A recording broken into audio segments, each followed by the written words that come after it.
A new trial designed to prevent cognitive decline and dementia has shown some promising results in older Australians and may prove to be a game changer in the treatment of the disease. For more on this, we're joined by Professor Henry Brodaty. He is the co-director of UNSW Centre for Healthy Brain Ageing, and he joins us now. Professor, good morning.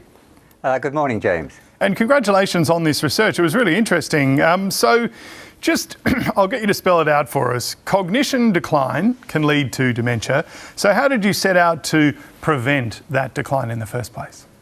Well, we know that something like 45% of the risk for dementia is a result of environmentally modifiable factors. So things we can do something about today, and we should all be doing them. And so when we designed this trial, which was something like 7 or 8 years ago, it's taken a long while to undertake, we tackled 4 main factors: physical inactivity, poor diet, lack of brain stimulation or exercises, and depression, anxiety. We also looked at things like blood pressure, smoking, and excess alcohol. But the 4 things we focused on were physical activity, good nutrition, depression, anxiety, and brain training. And we did this all online. We had over 6,000 people in our trial. Half of them had got intensive coaching in the first year online, and half of them got static information, publicly available information curated for them. It was personalised. It was according to their risk factors.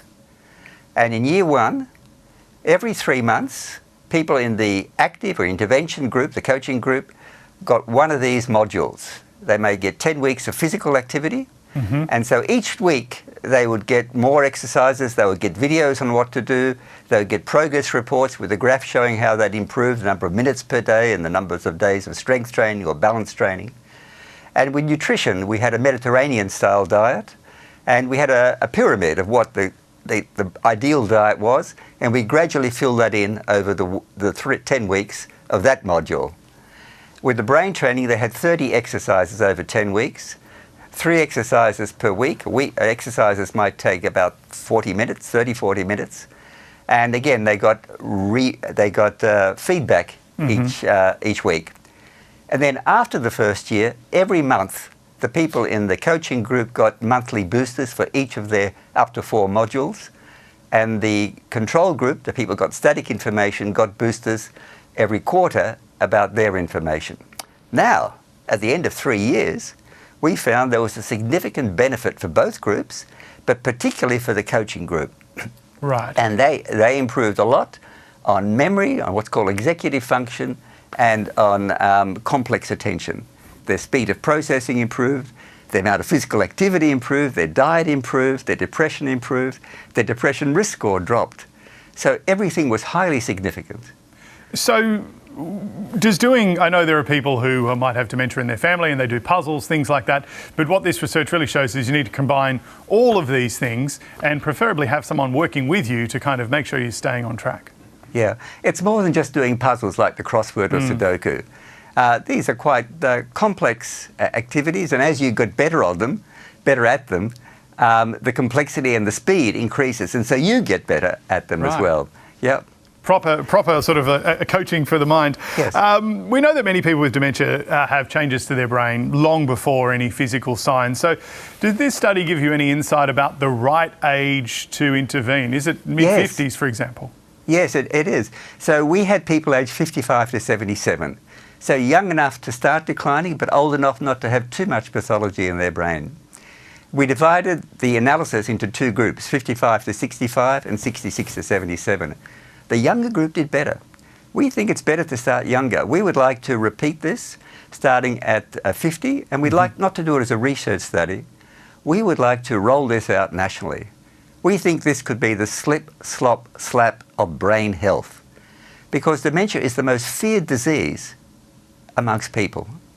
People are terrified of losing their dignity, of becoming dependent on others, and so people are really interested in doing this. People don't realise that we can do a lot to at least delay the onset. We can't prevent it completely. Because if it's only 45% that's environmental, the other 55% is not modifiable at this stage. although there are things happening in that area too. But that is a very large percent. Just finally, before I let you go, is this so something I think that the would next need... step is to get funding or to get government buy-in. We can now modify this. This was designed, as I said, many years ago, and we can improve it. We'd like to engage with GPs more. We'd like to tackle blood pressure and cardiovascular risk factors more, social isolation, wearing hearing aids for people with hearing loss. These are all things that can help reduce the rate of dementia. So this is the largest trial online ever in the world. It's the first time we've had results to show improvement in cognition.